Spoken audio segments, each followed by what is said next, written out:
caramba, gente. Peraí. Emídio Luiz. Emídio Luiz. Isso. Emídio Luiz. Não, quando a gente fala Emídio Luiz, a gente tem que falar com um tom de voz em forma de reverência. Por quê? Porque, além de ser uma grande figura, além de ser um tremendo de um cara, é para mim uma grande referência. E eu tenho duas gratidões para te fazer. Uma delas foi você ter me passado o telefone da Sueli, uma amiga que você tem comigo em comum, que somos amigos, e ela era secretária do jornal Notícias Populares. E através de você fiz contato com a Sueli, que através da Sueli fiz contato com outro, e a gente montou um grupo dos ex-funcionários do antigo jornal Notícias Populares, e através dessa troca, hoje nós temos um grupo muito maior lá nesse grupo do Notícias Populares. Então, você, sem querer, fez a ponte para expandir as amizades e o reencontro de outras pessoas, porque a fotografia, entre outras coisas, serve como instrumento de unir pessoas. Então, um simples contato, uma coisa assim, pum, quando você vai ver, já gerou uma bola de neve, muito legal.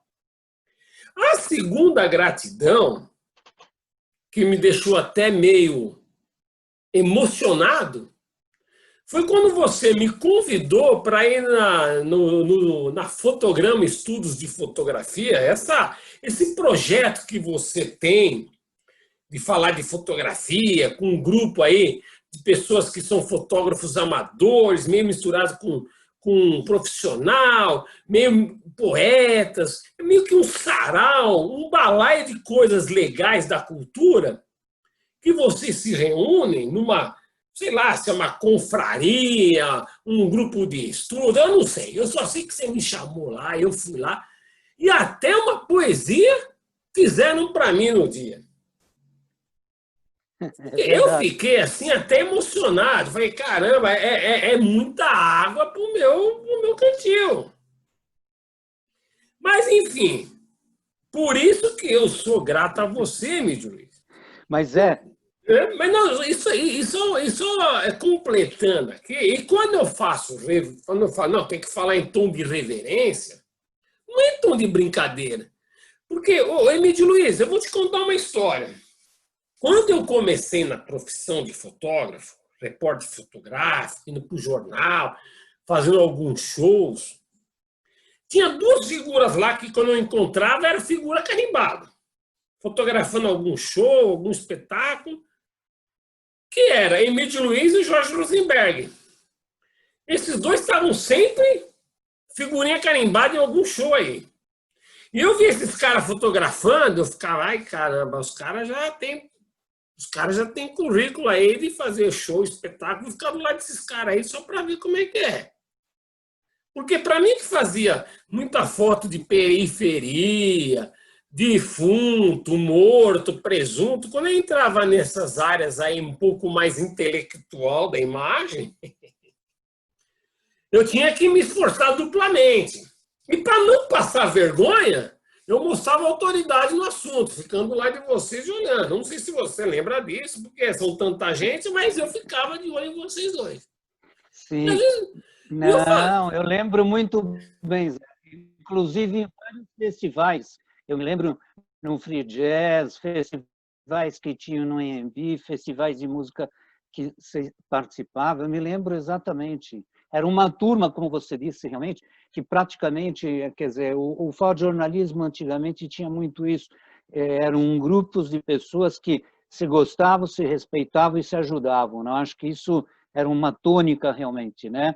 A nossa concorrência não era derrubar o colega, mas enaltecer o colega, né? Eu acho que nós viemos de uma geração que, se tinha concorrência, era para fazer o melhor, não para tornar o indivíduo pior, entendeu? Acho que nós somos ainda dessa turma que pensa dessa maneira. E graças, né? Legal. E uma coisa legal, Emílio, é a seguinte: passado tantos anos, e eu vendo aí nas suas redes sociais, eu vejo que você é um cara que está sempre se reinventando. Ou seja, é fazendo live que não sei quem, é palestra online não sei aonde, é não sei que lá do livro que fez, é curso de fotografia online. Eu falo, mas esse homem não para. Agora sim, você me convidou para ir no fotograma, fizeram poesia lá para mim, aquela coisa legal, comi bem pra caramba, fomos na pizzaria. Pô, meu, foi um dia especial na minha vida. Agora sim, Omídio Luiz, Que a gente. bom, fico... Na realidade, assim, eu nunca soube, a gente nunca conversou sobre isso. Como foi que você surgiu na fotografia? Quais foram as suas aspirações, inspirações? Porque eu sei que você nasceu na Itália e veio para o Brasil. Agora, como começou esse seu lado de ser fotógrafo? Os seus primeiros passos, né? Meu, eu acho isso muito legal em conhecer. E através dessa nossa troca de conversas aqui, eu falei, meu, eu tenho que falar com o Emílio Luiz. Eu tenho que falar com ele vai ter que falar comigo, porque senão eu vou ficar chateado, e eu fico chateado, eu fico bravo. Mas é bem legal. E, pô, Emílio, eu Mas, quero Zé Luiz, é o maior dizer, prazer. Olha, prazer é meu. quero sem a gente ficar jogando confete, mas eu digo com sinceridade. Você, para mim, é uma pessoa que trabalhou com temas tão cruéis, às vezes, tão duros, mas você é de uma doçura, você é de um tratamento com as pessoas, que todo mundo te admira, todo mundo tem esse carinho. Então, eu não posso fugir realmente desse coro, dos seus admiradores, e também te digo uma coisa com sinceridade, eu acho que hoje nós temos que ter um processo, principalmente nos tempos atuais, esse ano em especial que nós tivemos esse problema da pandemia, a gente tem que se reinventar, porque como nós não estamos podendo presencial, essa coisa do online e das conversas, elas têm que ser uma alternativa, e eu te digo com sinceridade, eu acho que ele veio realmente, essa nova forma de comunicação, via internet, via aplicativos, via plataformas, ela veio realmente para ajudar também. A gente nunca pode realmente achar que é uma coisa tecnológica, é fria. Na realidade, o que acaba acontecendo? Você acaba reencontrando pessoas, que tem pessoas que vão nos assistir, que nos vão ver, que a gente não vê há tempo. Então, tem um lado positivo. Vamos olhar sempre pelo lado positivo da coisa, porque se nós estamos numa era de tecnologia, nós temos que aproveitar dela da melhor maneira possível. O Antunes Filho falava uma coisa certa. Eu não sou contra a tecnologia. Eu sou contra a tecnologia que oprime o homem. Aí é diferente, entendeu? A tecnologia a serviço do homem, ela é fantástica, entendeu? Agora, o que torna o homem escravo, o que torna o homem dependente, sabe? Então, isso é diferente. Mas eu vou aproveitar o gancho que você me deu para contar um pouquinho, digamos, do meu início fotográfico. Eu vou pegar o gancho que você falou, que eu vim da Itália, e eu cheguei no Brasil, eu tinha 7 anos de idade. Eu cheguei aqui, já em idade escolar, comecei a estudar, não falava, evidentemente, o idioma. Você imagina um imigrante, né, filho de imigrante, meu pai já estava aqui, chamou a gente para vir o resto da família. Chega numa cidade, num país que você não conhece nada, não tem a mínima referência, não fala o idioma, vai parar numa sala de aula, já matriculado, porque eu cheguei em junho, e já as aulas já tinham, em agosto já começavam. Então, praticamente foi um mês para se adaptar, e talvez nem me lembro como eu conseguia, digamos, falar, escrever, né? Porque é um processo novo, digamos, de educação, né? Um processo novo de alfabetização. Você vai se alfabetizar num novo idioma, numa nova língua. Muito bem. Chego no Brasil, faço o primário, faço o ginásio. Quando eu estou no comecinho do ginásio, que eu tinha passado, minha avó da Itália escreve para minha mãe e pergunta o que eu queria ganhar de presente, porque a gente já estava ausente lá, era uma tia-avó que gostava muito de mim e tal. Eu não sei por que cargas d'água, eu falei, eu quero uma máquina fotográfica, mas não é que eu falei da máquina fotográfica já achando, um dia eu vou ser fotógrafo, então foi uma premonição, não é isso. Eu falei a máquina fotográfica como quando alguém te pergunta, que sorvete você quer, de abacaxi ou de creme, entendeu? Foi, Chocolate. ou chocolate, entendeu? Eu não falei assim, nossa, eu vou pedir uma câmera porque eu acho que, sabe? É aquelas coisas também que a gente não consegue explicar direito, talvez pudesse até ser um toque, entendeu? Aí eu estou no ginásio, eu estudava na 7ª ou 8ª série, me lembro, a máquina veio aqui parar nas minhas mãos, porque naquela época não tínhamos a facilidade de correio e coisa do gênero, então tinha que esperar alguém que viesse para trazer. Então veio um patrício de lá da Itália, veio em casa e entregou, olha, a tua avó mandou te entregar e tal, e estou aqui com a câmera. Quando eu abro a caixa e vejo que de fato é uma câmera, eu acho que aquilo me deu um tilt na hora. Aquela hora eu pensei, puta, realmente, agora eu tenho uma câmera, sabe? Engraçado, né? É meio o objeto do desejo, né? Parece que você está abrindo a arca do tesouro, uma coisa. Eu falo isso lembrando de sensações, Luiz, porque sensações são coisas muito importantes. A grande sensação que eu tenho é abrir a caixa e ver a câmera. Isso foi realmente, acho que um momento muito mágico, assim, dessa coisa. Aí, o que acontece? Peguei a câmera e comecei a fotografar as atividades que tinham dentro da escola. Então, tinha desfile de fanfarra, eu fotografava, tinha participação em jogos estudantis, eu que fotografava, e me lembro que tinha um quadro de aviso no pátio, que eu mandava ampliar as fotinhas, e de repente eu colocava depois as fotos lá para as pessoas olharem. Olha aqui, isso eu tinha 14, 15 anos, no máximo, mais ou menos. Muito bem, passou a fase do colégio, essa maquininha, aí eu vou fazer cursinho. Quando eu vou fazer cursinho, na realidade eu queria fazer cursinho para arquitetura. Só que o que aconteceu? O meu irmão é artista plástico, atualmente ele mora na Itália, ele chama Pietro Luisi, e naquela época ele tinha o ateliê dele muito próximo ao cursinho que eu estudava. Eu estudava no curso universitário lá no Bexiga, o meu irmão tinha um ateliê ali na Manuel Dutra.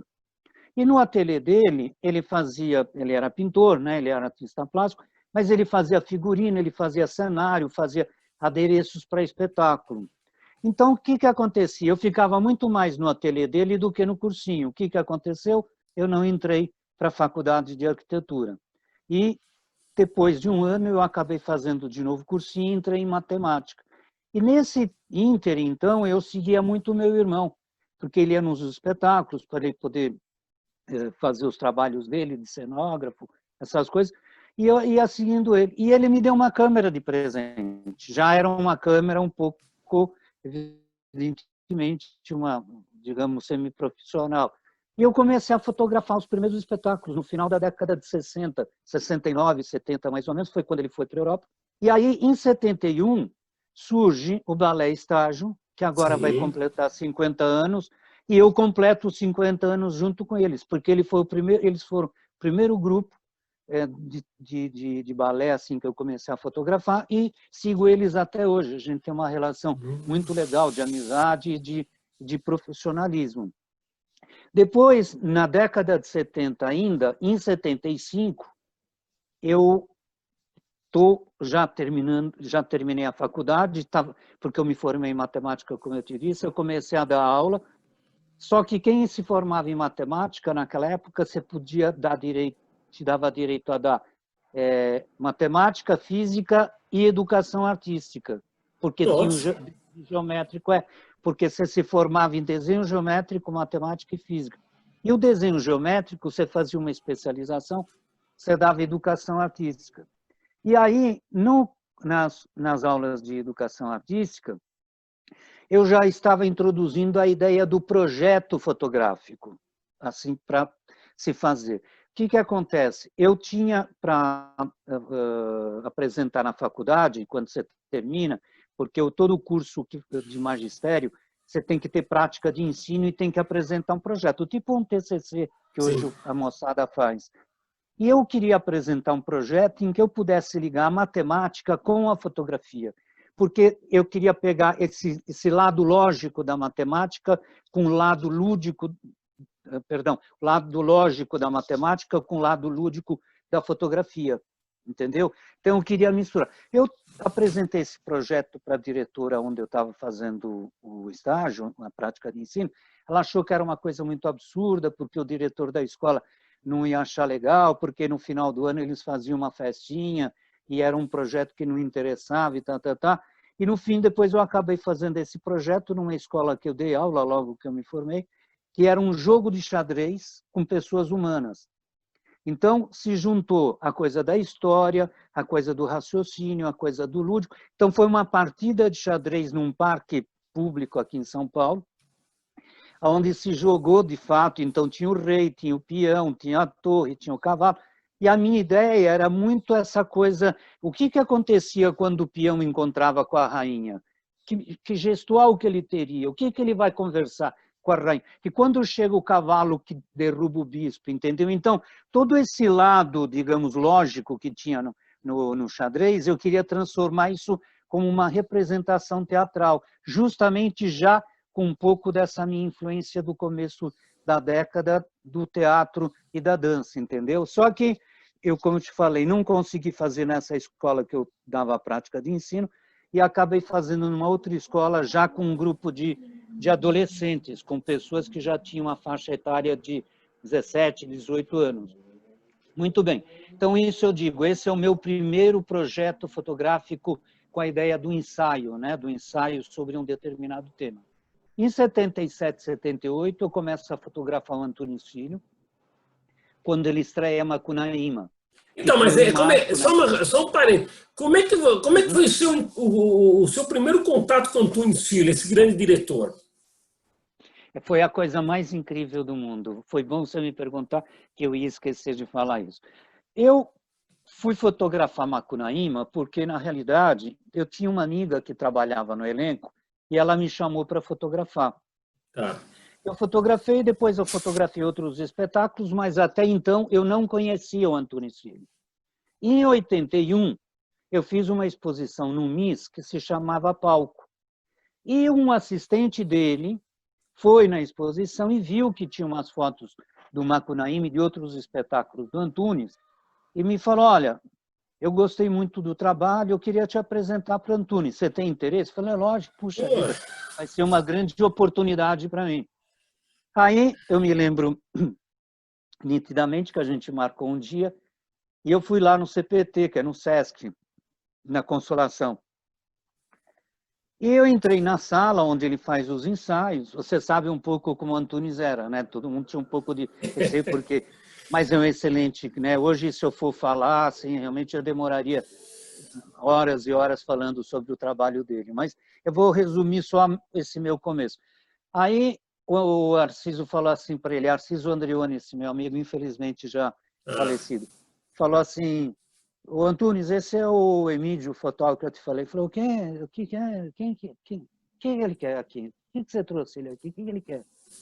Assim mesmo ele era. Essa foi a recepção. Não era? Essa foi, eu falei, puta. Mas eu, como já sabia um pouco, eu não me abati muito na hora, não. Falei, não, tudo bem. Eu acho que o Arciso já deve ter te falado, eu estou com as fotos aqui, se você quiser dar uma olhadinha. Então, aí ele olhou assim, e falou, tá bom, fica aí. Se você quiser, já pode começar a fotografar. Aí fotografei, aí fomos tendo amizade, fui ganhando a confiança dele.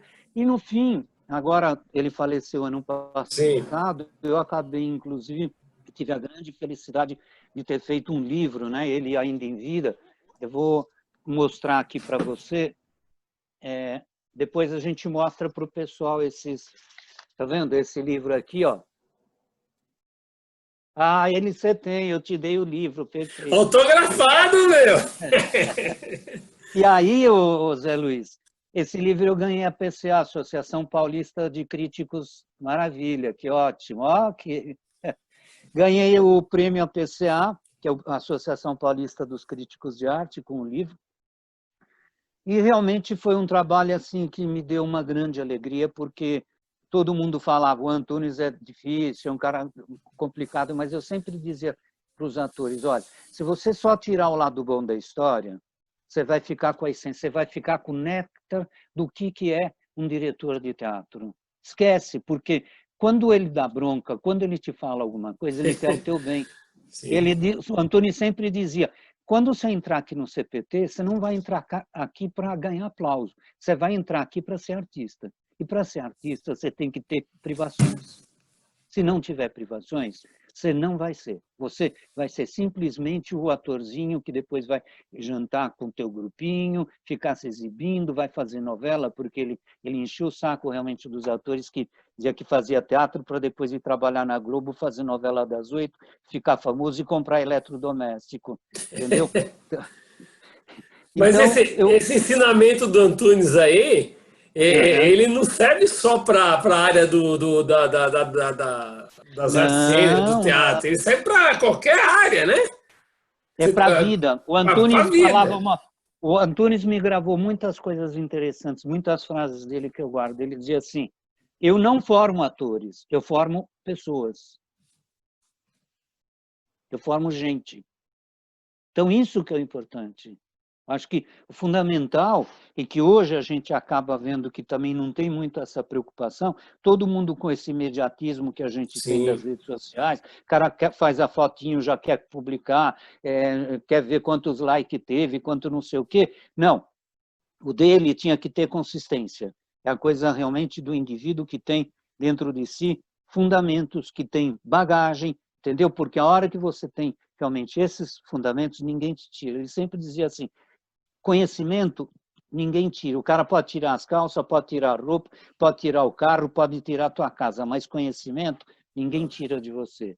E é verdade, porque o conhecimento é o que faz o homem se transformar, é o que faz o homem crescer, é o que faz o homem ser solidário, entendeu? Então, acho que isso é fundamental, Zé. Então, só continua. Diga, pode falar. E o conhecimento traz liberdade, você não fica escravo. Não, isso que eu te digo é lógico. E ele dizia uma coisa assim, ó, quanto mais você puder se despojar dos teus conhecimentos, melhor é, porque vão entrar outros. Agora, se você fica achando também que você tem muita bagagem, você acaba, entendeu, Sim. entupindo os canais da percepção e não sai e não faz mais lugar nenhum. Não vai nem para frente nem para trás. Então, qual que é a ideia? É você evoluir se despejando, ou despejando não, você se despojando, evidentemente, daquilo que você tem para que possam vir coisas novas, entendeu? Então, é muito isso. Eu acho que a gente tem que tomar sempre e fazer essa colocação a nível de transmitir. Por isso também que eu gosto muito desse lado que eu tenho de magistério, porque quando eu me formei como professor, eu fiz um acordo comigo.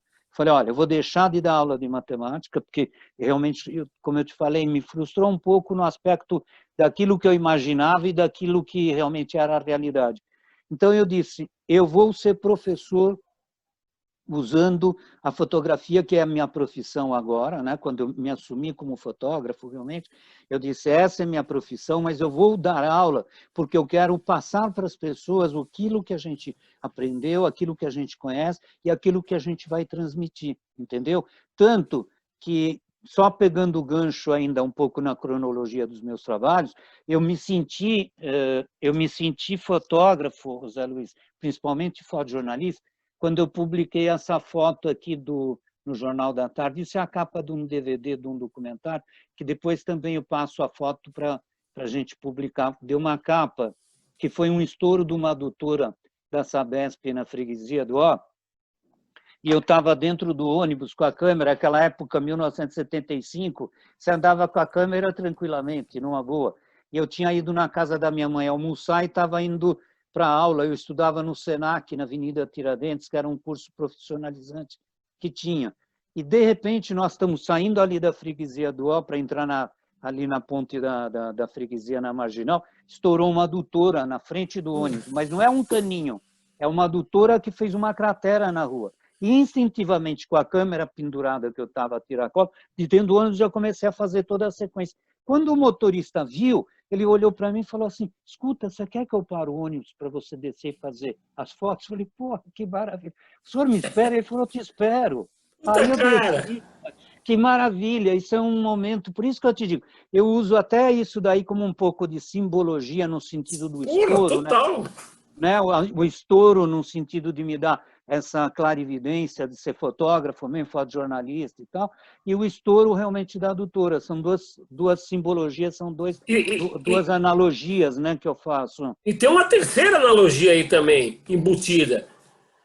A visão do motorista, um cara de Não, visão. O cara não era só um condutor ali, o cara tinha uma. Pô, peraí, isso é importante. O cara tá.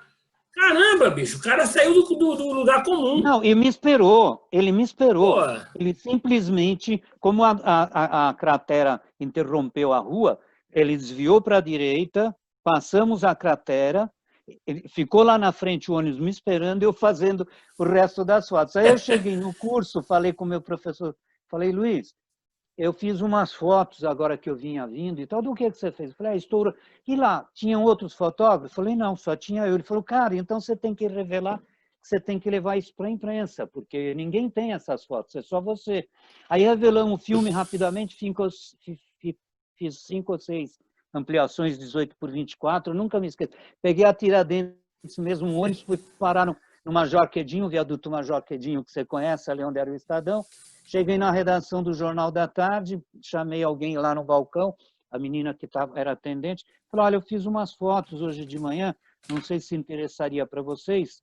Ah, eu vou chamar o chefe de redação, ele vem te atender. O cara veio, deu uma olhada nas fotos, falou, você quer deixar aqui com a gente? Se tiver espaço, a gente publica.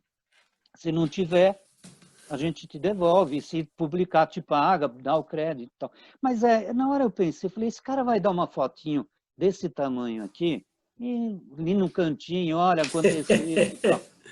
Só que, evidentemente, como ele quis ficar com todas as fotos, já curioso, no dia seguinte de manhã, eu vou na banca para ver o que ele tinha dado de foto. Quando eu chego, se eu é que vejo... tinha dado, né?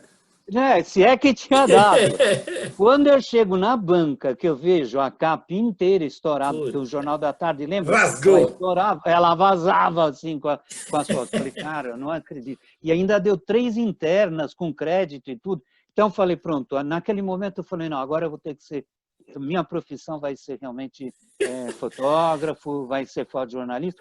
E, a partir dali, eu comecei, depois, como eu te falei, aí fui trabalhando, freelando. Depois, já na década de 80, eu trabalhei na Veja São Paulo, trabalhei no Diário do Grande ABC, e em 85 nós fundamos a Fotograma Fotojornalismo e Documentação Limitada, que o nome fantasia é Fotograma e Imagens. Quem Mas, fundou... Emílio, só um parênteses aí. Né? Nessa cronologia que você está falando, você vai parar no Diário do ABC. E era a época que estava o bicho pegando, né? Foi em 78 que eu trabalhei lá. Era exatamente o comecinho das greves, o comecinho do surgimento do PT, o surgimento de todos os movimentos sindicais. Eu peguei assim no caldeirão, eu peguei um período de caldeirão, realmente. E lá, você conhece o Diário, ele era um jornal na época, hoje eu não sei como está o jornal, mas na época ele era muito respeitado, era um jornal que Sim. cobria bem, me lembro, tinha colegas assim, fotógrafos incríveis, sabe? Pessoas assim, muito legal, e davam bem as fotos. Eu me lembro do meu editor, que era um cara maravilhoso, João Colovati, que João era um Covatti, pô.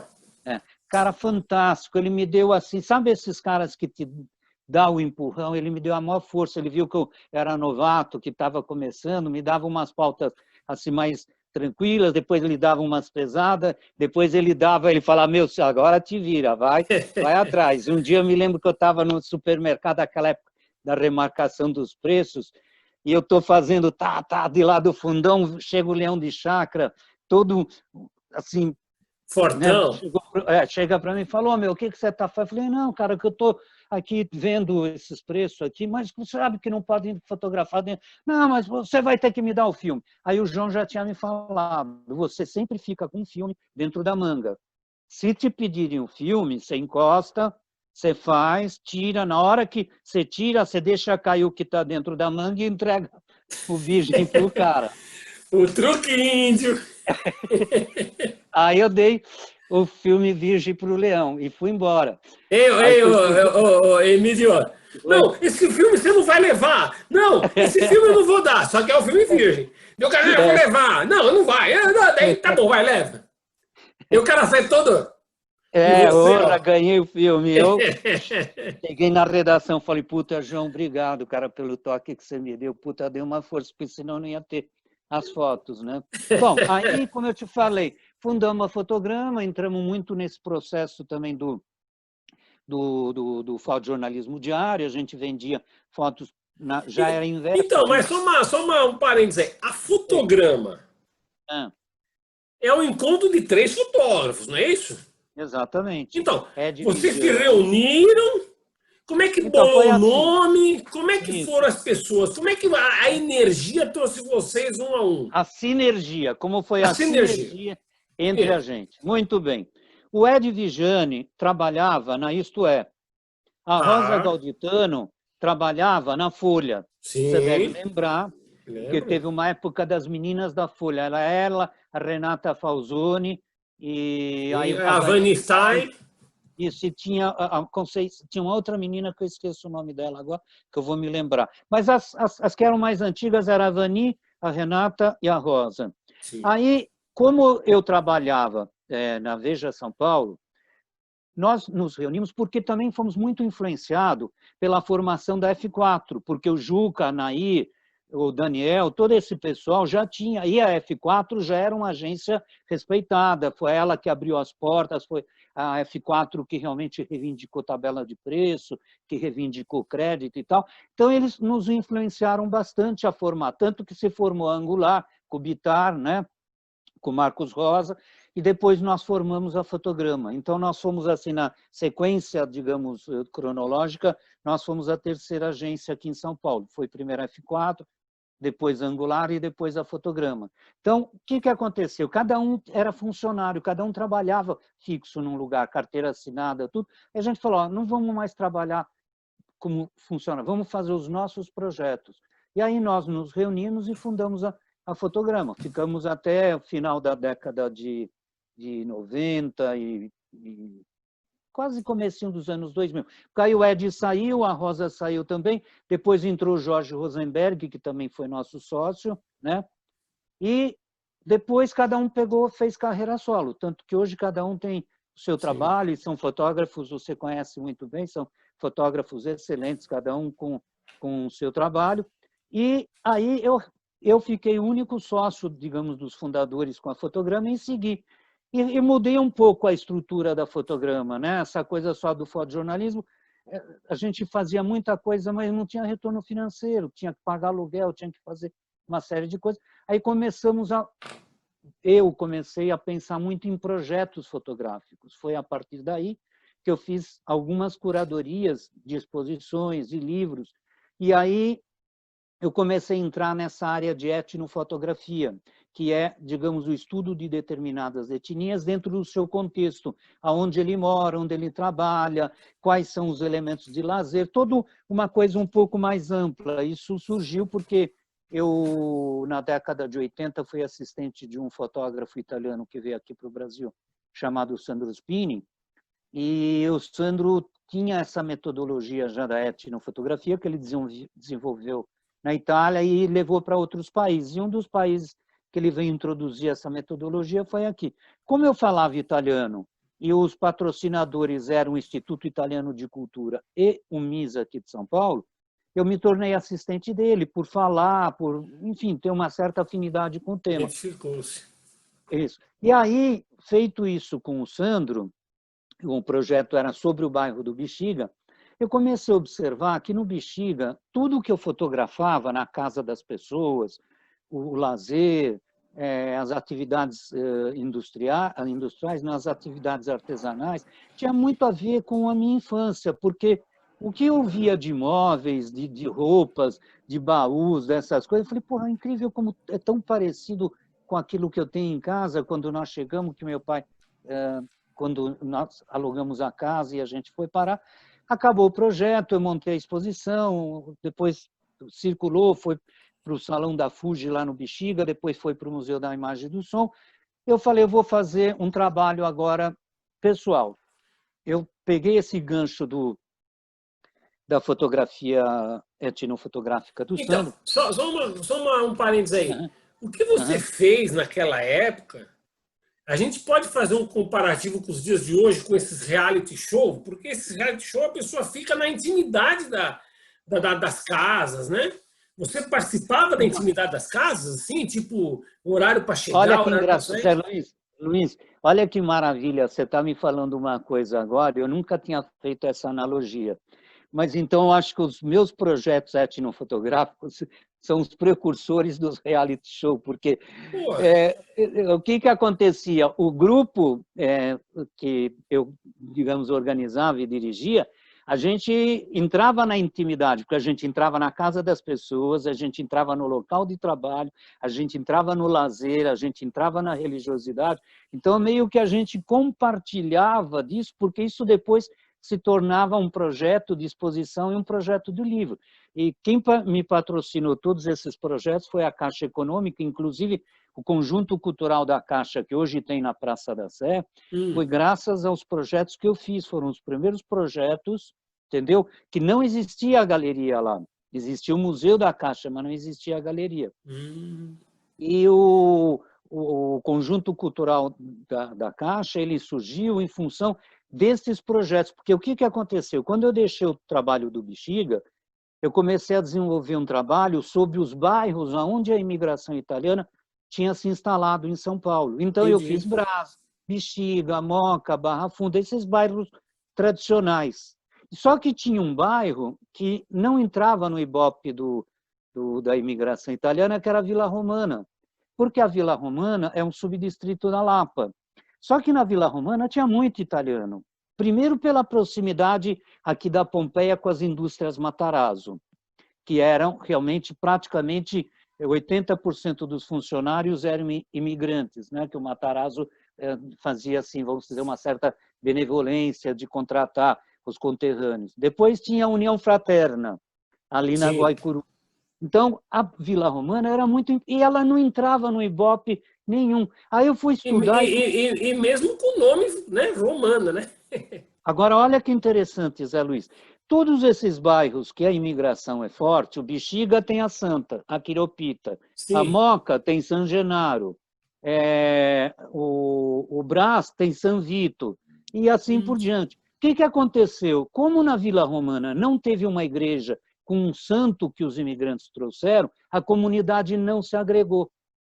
Então, não teve um ponto de reunião que tornasse o bairro como um bairro com caráter... Porque a igreja, queira ou não queira, ele é um elemento agregador, entendeu? Sim. Então, a Vila Romana não entrou e ninguém conhecia. E eu introduzi praticamente a Vila Romana como um bairro de imigração italiana. Então, só para entender, esses que moravam na Vila Romana, porque minha tia morou lá também, Sim. esses que moravam na Vila Romana, apesar de toda essa origem e tal, eles tinham que ir para outros lugares para se unir com os seus conterrâneos, né? Então, ia para Exatamente, com os Curopita, ia... patrícios, exatamente. Então Tanto tinha um que vácuo aí, era né? o Bexiga, a Moca, né? Exatamente. Exatamente. Daí Porque, veio como eu te Emílio falei, o fato Luiz. de... Não, aí foi legal, porque o pai de uma amiga minha, o Pedro, o seu Pedro, que esteja em ótimo lugar agora, ele era apaixonado pela história do bairro e a família dele foi uma das precursoras da Vila Romana. E o que aconteceu? Acabou que ele foi uma pessoa que me introduziu muito na questão da comunidade. Ele me apresentou as pessoas, ele tinha um clube ali na Vila Romana, que era o Palmeirinhas. Não sei se era o Palmeiras, só que era uma contradição, porque ele era um corintiano fanático. E eu brincava com ele, Pedro, como é que você pode ser diretor do Palmeiras se você é um corintiano? E ele brincava, ele dava risada comigo. Então, ele foi uma pessoa Cara, realmente muito, muito importante para que eu pudesse, digamos, entrar na comunidade e poder pegar esses dados, essas informações, entendeu? Aí, feito esse projeto, eu estou tentando assim ser muito sintético sim, na sim. forma de você entender. Depois, já na década de 80, que eu tinha feito todos esses trabalhos, eu comecei a desenvolver, por exemplo, eu fui para São Carlos, a Fundação cultural de lá de São Carlos, Fundação Pro Memória, me chamou para fazer um livro sobre a cidade, porque ela ia comemorar o aniversário de 150 anos. Depois eu acabei fazendo esse projeto da Caixa eu fiz em Salvador, depois eu fiz esse projeto em Brasília. Quer dizer, eu viajei, eu levei essa metodologia de trabalho para vários lugares e a gente sempre que fazia sempre com uma exposição e com um workshop, né? Empresa, alguma empresa dessas grandes, alguma vez te chamou? Você acha que é um mercado a ser explorado? Zé Luiz, eu aprendi uma coisa. Quando você vai apresentar um projeto, você tem que partir do seguinte princípio. 50% eu já tenho, que é um não. Eu preciso alcançar os 50% do sim. Então, eu sempre tive uma filosofia minha. Eu faço o projeto, eu vou me virando. Naquela época, você sabe o quanto era complicado comprar os filmes, revelar. Então, todo o projeto, por exemplo, do Epaizá, que é o livro que eu te falei sobre a imigração italiana, depois eu quero te mostrar esse livro.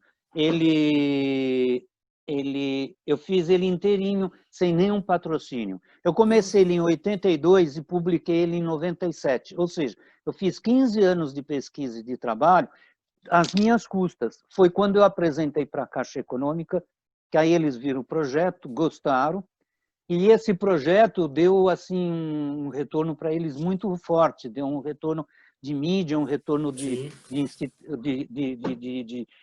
imagem da instituição muito forte. Tanto que, quando nós lançamos o livro, foi na Avenida Paulista, e a Caixa tinha uma agência lá naquele prédio grande, onde tinha um pátio embaixo, e nós fizemos a exposição ao ar livre. Nossa, legal. E eu peguei todo esse pessoal que eu conhecia das festas italianas, paguei um cachê, evidentemente, para as senhoras, nós levamos fogão industrial, fizemos um palco e fizemos uma macarronada para 300 pessoas. Então, era boca livre. Não, e no dia, infelizmente, choveu, mas foi bom, porque se com chuva vieram 300 pessoas, a gente contou exatamente. Você imagina, macarrão de graça, vinho de graça, com música. Eu levei a banda operária da Lapa também para tocar lá, o Balé Evelyn, que é de uma amiga minha, que fez as danças típicas italianas. Quer dizer, foi um grande acontecimento, foi uma festa. Aí, quando a Caixa viu realmente isso daí, foi aí que ela começou a me convidar para fazer outros projetos. Aí eu fiz um projeto mais amplo para eles, que eram sobre as várias etnias que tinham em São Paulo, não só a italiana. Tá. Aí nós fizemos alguns projetos e mapeamos em torno de 75 etnias, mais ou menos. Nossa, 75? Em São Paulo. Você tem desde vietnamita, você tem desde de russo, americano, espanhol, esses são os mais conhecidos, mas você tem iugoslavo, você tem uma comunidade, assim, as raças mais possíveis que você possa imaginar, sabe? Então, o que acabou acontecendo? Eu fiz novamente esse projeto, convidei alguns colegas para dar workshop, né?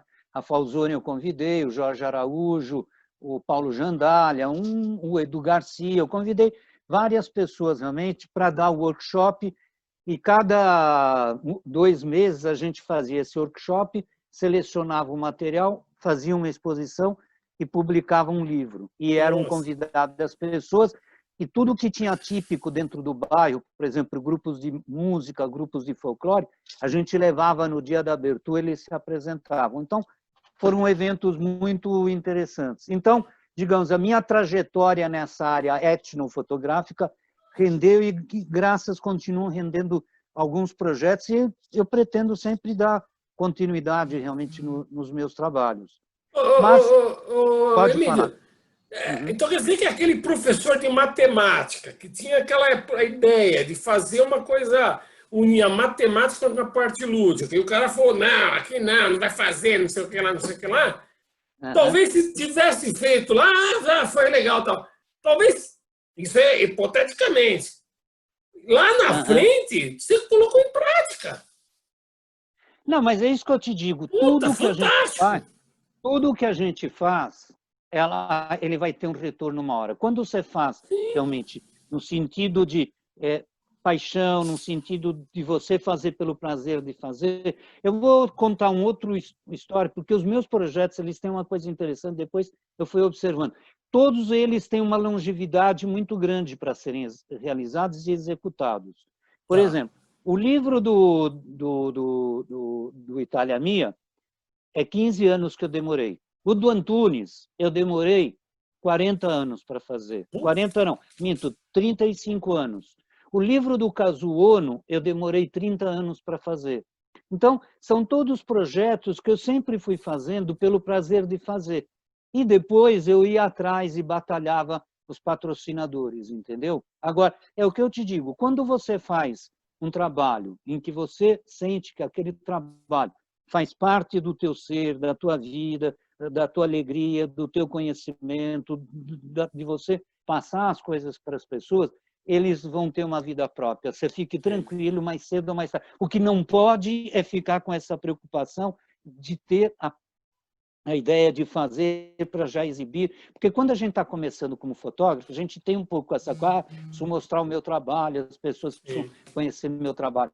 E aprende a dar tempo ao tempo, entendeu? Acho que o tempo é o melhor, realmente, remédio para a gente ir entendendo que cada coisa tem o seu espaço, cada coisa tem o seu lugar para acontecer. Emílio, no Diário do Grande ABC, na Vejinha, né? Eram os trabalhos do imediatismo, né?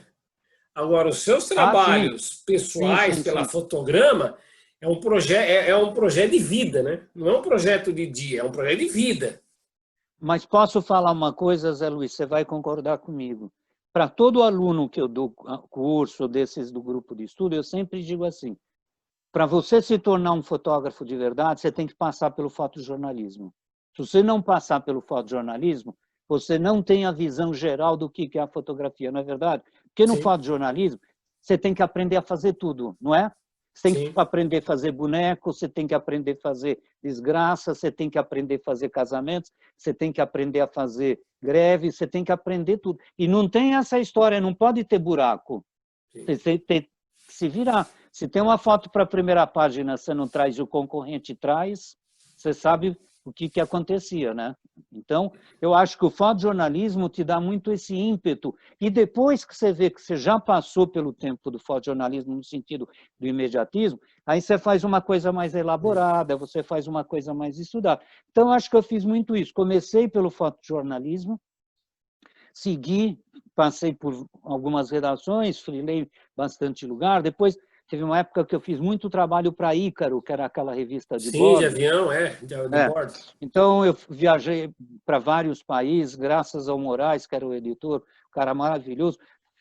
Fiz, assim, coisas muito interessantes. Então, essa área editorial também é uma área que eu passei, eu trabalhei bastante. E hoje, na minha concepção realmente de fotógrafo, eu faço os meus projetos, mas eu entrei muito nessa área, como eu te falei, da parte didática e da parte dos projetos pessoais. E um projeto que eu gosto muito e que também do espetáculo, que me dá uma coisa muito legal, é esse livro do Kazuo Ono, que eu fiz pelas edições Sesc, que com esse livro aqui eu ganhei o prêmio Jabuti, que você sabe que para ganhar um prêmio Jabuti com fotografia é complicado, porque o Jabuti tem muito mais a parte de...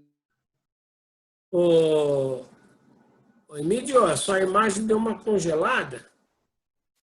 Ah, tá. Então, esse daqui é o do Kazuo Ono, que eu ganhei o prêmio Jabuti. Sim. Tá? E esse livro aqui que eu comentei com você, que eu estou vendendo agora em épocas de pandemia com promoção de 50%, ele sai por R$50, já com frete incluso para todo o Brasil. Eu vou te mandar um post depois para você colocar, em vez de colocar como eu estou mostrando... sim, para a gente pôr no vídeo, né? Eu te mando um postzinho com 50% off, essas coisas, que a gente publica. Né? Então, eu acho que, Zé, mais ou menos, eu acho que eu falei pra cacete. Vê aí o que você acha que você quer me perguntar mais, se tá bom, se você quer que eu complemento, o que você acha? Eu só quero fazer duas perguntas. Uhum. Você, como italiano... Você vai editar isso daqui depois, né? Não, conversa, é bate-papo, é do jeito que nós estamos fazendo aqui. Agora, assim, a pergunta que eu quero fazer, duas perguntas. Uhum. Você torce para o Palmeiras? Palmeirense doentio. Apesar que, ultimamente, eu vou contar uma coisa para você. Futebol tem sido tão decepcionante, né? Tem sido assim. Porque eu sou ainda da época de Djalma Santos, Luiz Chevrolet, Dudu, Ademir da Guia, Julinho Botelho, Chinesinho, sabe? Quer dizer, pô, eu vi time de futebol. Hoje você pega esses caras, são tudo perna de pau, e tudo que beija a camisa por quanto vai ganhar, entendeu? Então, sabe, a gente que viu Vavá, você imagina você ver um Vavá, o peito de aço, fazer gol. Agora, eu vou contar uma coisa para você. Eu sei que você é corintiano. Não, eu ia falar justamente Não, isso. Eu queria saber como é que era você e o Ed Vigiani, os dois aí nessas... nossa, não, era Não, complicado, porque o Ed radicalizava. O então, Ed eu fiquei até Mas pensando... eu vou te dar um outro exemplo. Daniel Augusto Júnior, É outro. Daniel Augusto Júnior, fotógrafo oficial do Corinthians. Nós temos uma relação fantástica. Eu já trouxe ele também aqui para o grupo de estudos, e a gente sempre diz assim, que se todos fossem educados e elegantes como somos, não teria esses babacas realmente de futebol, porque paixão é paixão. Eu nunca vou falar pro Ed Vigiani ser palmeirense, mesmo com sobrenome, e ele não vai falar para mim ser corintiano, entendeu? Então, acho que esses respeitos, porque a gente é de uma época que o futebol tinha um glamour, né? Tinha uma beleza.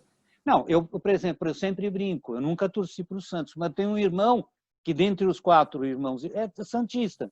E eu brinco com ele. Eu quero ver esse ataque aqui. Durval, Mengalvio, Coutinho, Pelé e Pepe. Quando vai surgir um ataque como esse? Não. Acho que tão cedo vai ser difícil. Pô, aqui era uma orquestra, cara. Sim. Era uma orquestra. Emílio, agora a outra pergunta que eu queria fazer é assim, você é uma fonte de inspiração, tanto que o pessoal que a gente se encontrou aí, me deixou encantado, que eu fiz novas amizades, que até hoje a gente...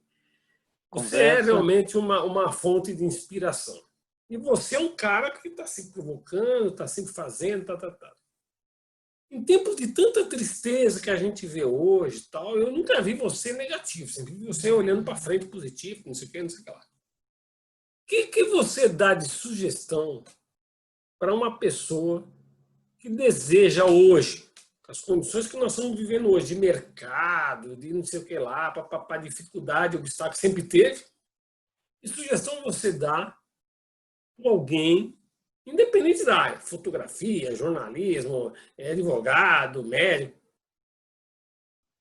nessa bagagem que você tem aí atrás, nos seus arquivos que eu estou vendo aí, que você traz nessa mochila que está aí atrás, de conhecimento, de vivência, de experiência, o que você dá de sugestão para que a pessoa corra atrás do seu sonho? Olha, eu sempre parti de um seguinte princípio, Zé Luiz. Eu, quando comecei realmente a trabalhar, no sentido de me entender como fotógrafo, eu sempre pensei comigo a seguinte coisa: eu vou ter muito percalço, eu vou ter muito mais não do que sim.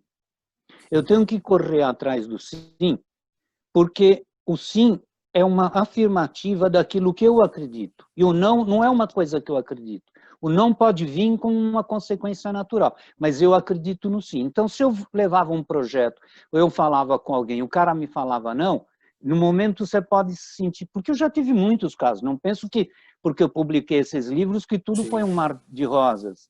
Quantos nãos eu já não tomei? Quantas exposições que faltavam quase 20 dias com o catálogo para ser impresso e o patrocinador desiste na última hora? Entendeu? Então, eu acho que a todo momento a gente tem que pensar que nós temos um objetivo. Eu sempre brinco um pouco com a história do arqueiro zen. O arqueiro zen, ele tem uma flecha, ele tem um arco, e tem uma flecha só, e ele tem um alvo. Então, ele tem que se concentrar sempre que aquela flecha que ele tem ele tem que acertar no alvo. Sim. E não pode errar. Então, sempre que eu penso para frente, eu penso na história da flecha. Eu tenho que mirar o meu alvo e seguir.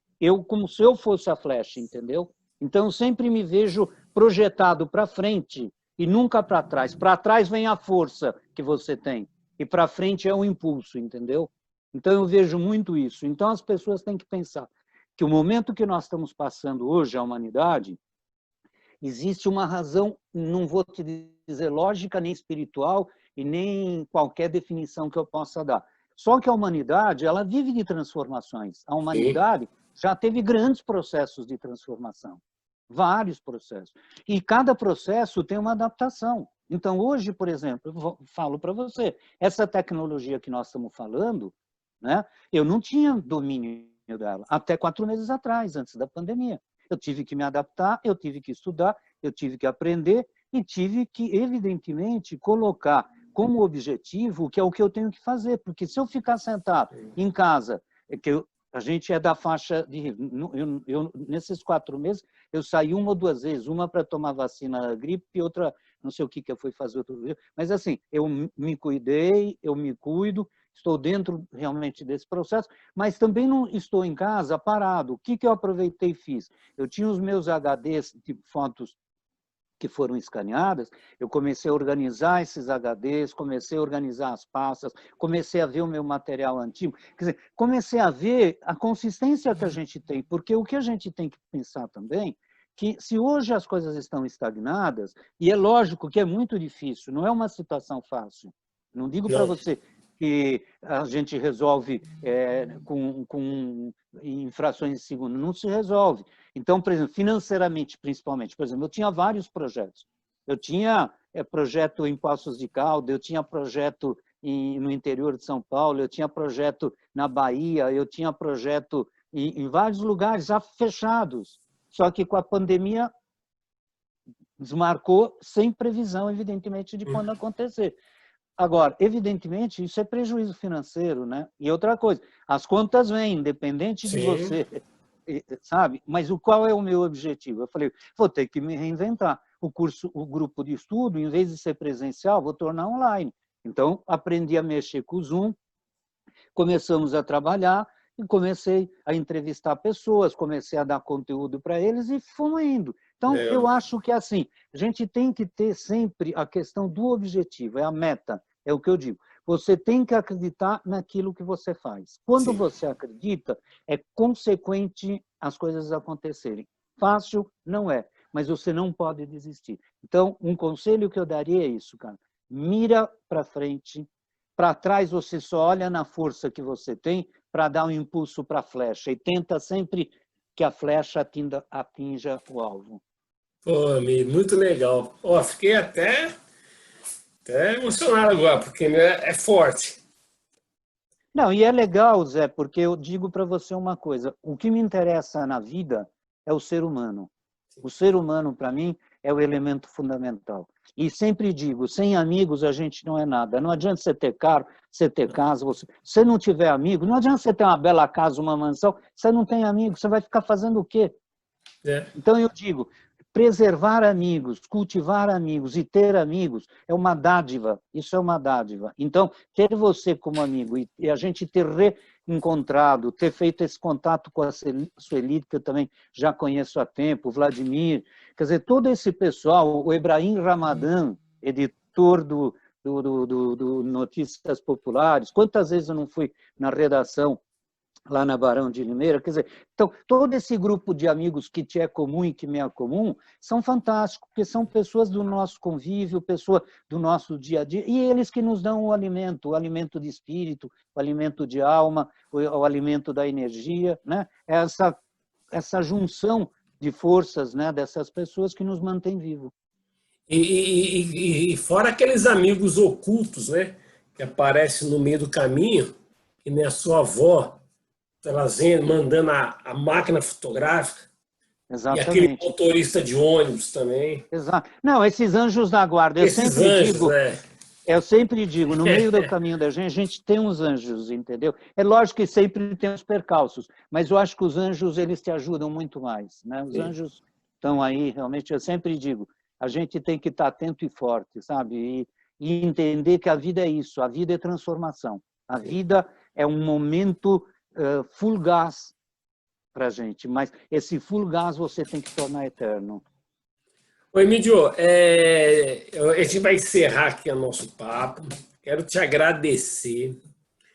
Eu quero que depois você me mande aí como as pessoas fazem para comprar seu livro, para onde te mandam o telefone. Depois você me passa isso para mim pôr no descritivo, você coloca. Perfeito, para a perfeito. gente mostrar aí, dá uma quem quiser força comprar aí. o livro. Em época de pandemia, tudo que a gente puder ajudar um outro, a gente vai estar dando força, com certeza. Emílio, eu quero te agradecer pelo seu carinho.